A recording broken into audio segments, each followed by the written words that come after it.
What's going on, guys? Welcome to Crassus Entertainment, and if you're here for the very first time, very happy you could be here today. Back with Martin, doing something that we've been talking about for a while now. Chelsea chat. We're both huge Chelsea Football Club fans. Not to everyone's taste, I would agree, and if you don't like it, fair enough. But for those who do like it and are Chelsea fans, let's get going. So the three topics we want to discuss today. So Martin, do you want to kick it off with the Erling Haaland? Yeah, I mean, he's brilliant, isn't he? I mean, I love his interviews, especially the one about Arsenal about winning the Champions League, and he goes, "No, they dream too," and I'm like, this guy's amazing. But no, like if we were to get him, I think it'd be breath of fresh air, and it'd be someone who we could trust to score. Because at the moment we have Werner and we've got Giroud, but we don't have that killer instinct of who can kill a game and get a goal and get that important goal more likely. Because recently I've seen us play, we get a goal and we just can't, or we do very well and we just can't get that goal. It's always that final third that lets us down. Well, that's the thing. Erling Haaland, I think he can go to any team and score goals. I don't really see anything that's stopping the kid. He's breaking records like they're nothing. Exactly, yeah. And he scores goals take it like a fish to water. He just breathes goals. It's immaculate. Do we actually need him? Now, I know what you're going to say, but we're not scoring as much, and Werner's not scoring. I get that. I understand that. With Werner, I think he needs a season to settle in. No one had a pre-season, and if he had a pre-season maybe it would have been better. But that's exactly my point. Because Werner, and he is starting to play better. Yeah, he is, definitely. And Havertz is starting to play a lot better. Definitely, yeah. Recently. And he's even come out and said recently he's just fully recovered from COVID. Yeah. Like you say, it's going to take him maybe just to the end of the season before he starts kicking it off. And the next season he'll go on and he'll score goals. And if he does that, why would we need Erling Haaland? Haaland's 20 years old, outscoring everyone. How come Tammy can't do that? Because you can't really compare. No, you can't. No. I don't think that's very fair.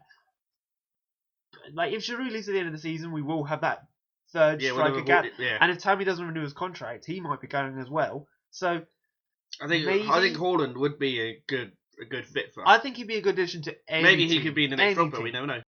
But Drogba wasn't even that good.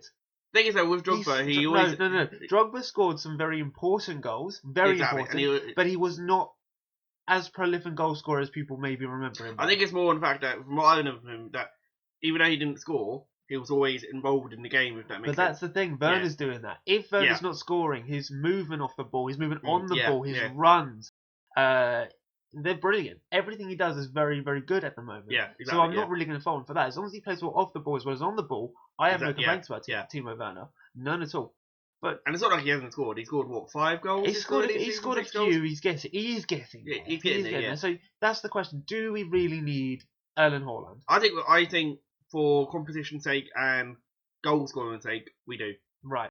I think if, and this is a big if either Giroud or Tammy leave in the summer, definitely worth going out and getting. Yeah, definitely, yeah. If only Giroud leaves, maybe get him, just to I mean, as we've said, he's still very young, so you could offer him like an important player rather than a crucial. This isn't FIFA. I know, but I'm saying like you can. This isn't FIFA. This is real life. You can say, right, we're going to give you these certain amount of games, and if you do well, obviously you play more and all that sort of thing. So, do you know what the problem with that is though? He can literally go to any club in the world, demand first team football, demand to be their superstar, and they would have no choice but to be like, do you know what? Fine.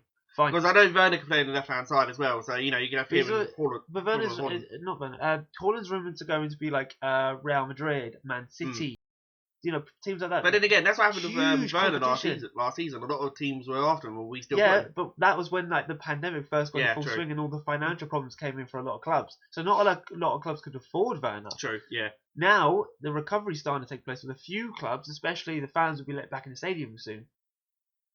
I don't see a problem. Like Real Madrid, as far as I'm aware, and Man City as well, their finances are fine. Yeah, I know Barcelona's doing a bit. Yeah, but Barcelona aren't going to be in for anyone. Let's be real. But big teams who have a lot of money behind them, they're still doing very well. Yeah, very true. Yeah. So I don't know. What's the likelihood, do you think, of him coming?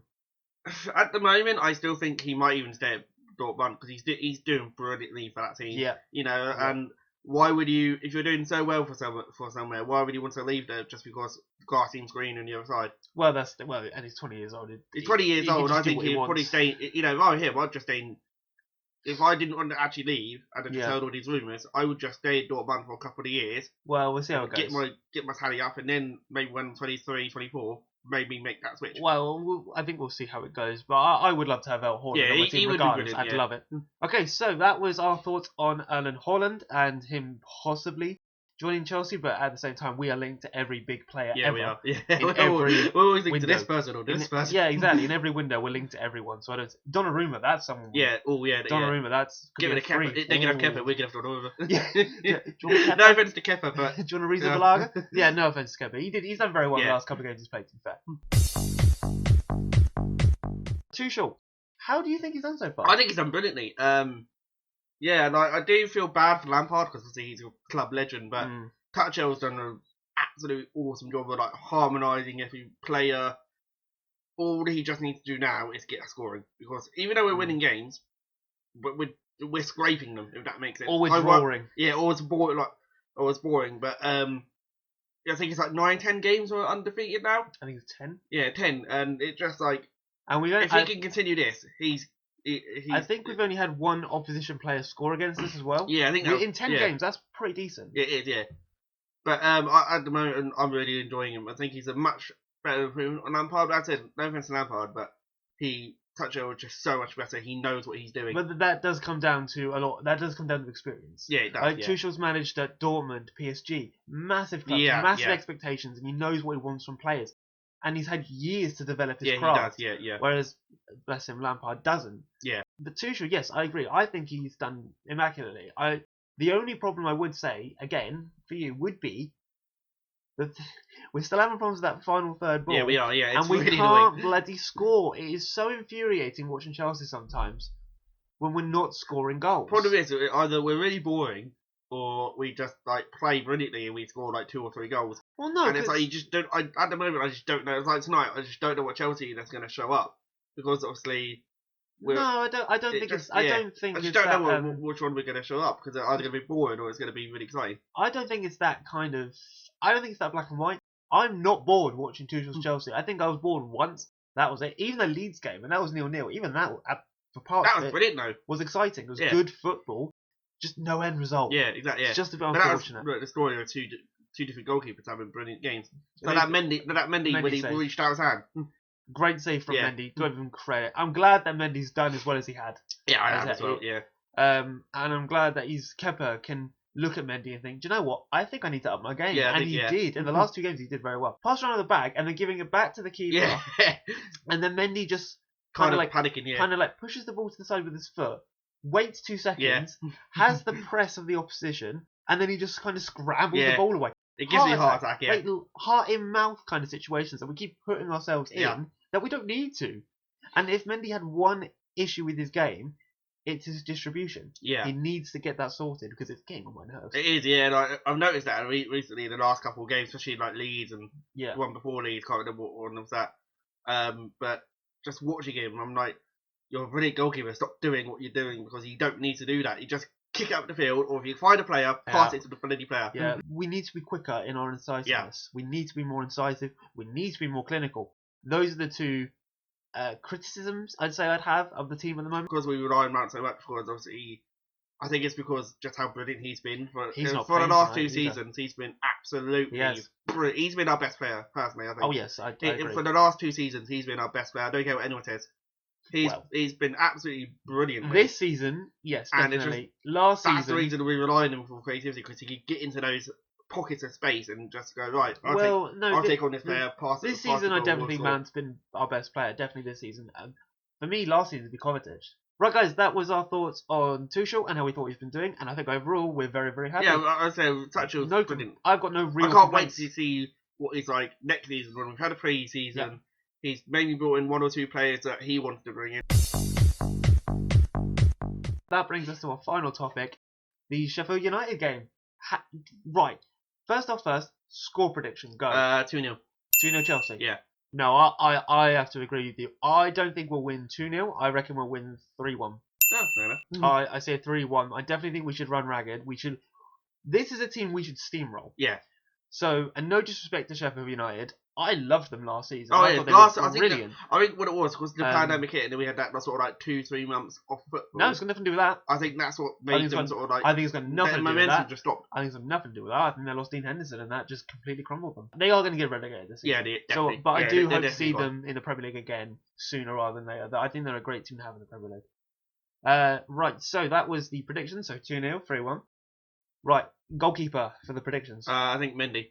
Mendy, definitely. Yeah, I mean, if it was like another little team, like a League One sort of team or a Championship sort of team, I'd play Kepa. Right. But because it's a Premier League team, you just have to be certain that they're going to do good jobs. I think Mendy will. Reece James, obviously, he's another player that would have been absolutely fantastic this season.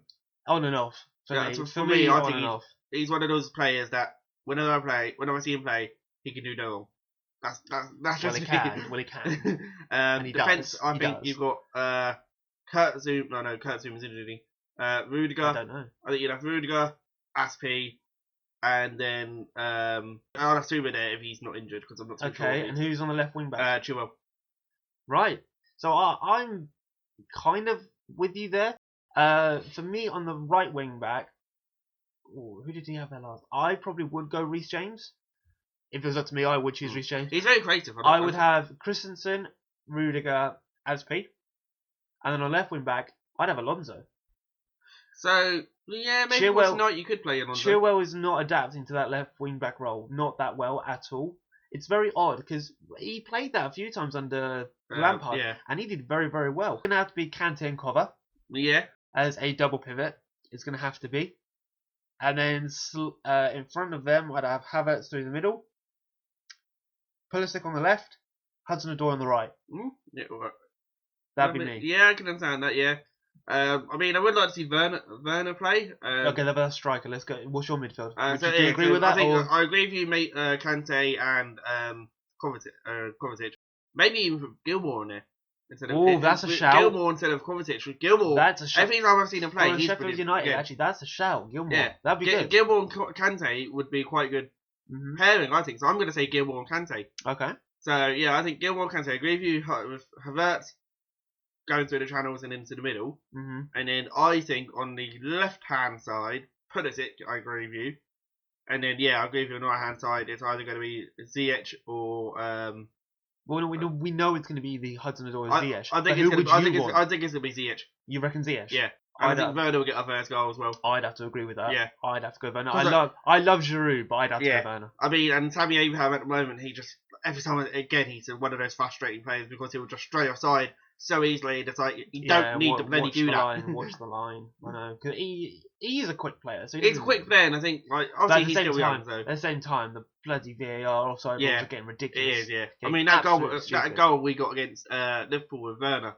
He was like in hand, and I'm just sitting there going, "That's even our dad's a Liverpool supporter. Even he agreed with us. That should have been the goal because the hand is not a clear offside." 3-1, 2-0. We've given our prediction, guys. So that will be it for us. Let us know what you think your score predictions will be in the comments. If you think we should have any changes to our team, that kind of thing. Just let us know your thoughts on this if you have any. Thank you for watching the very first episode of Chelsea Chat, and we'll see you in the next one. See you later, guys. Bye. Bye.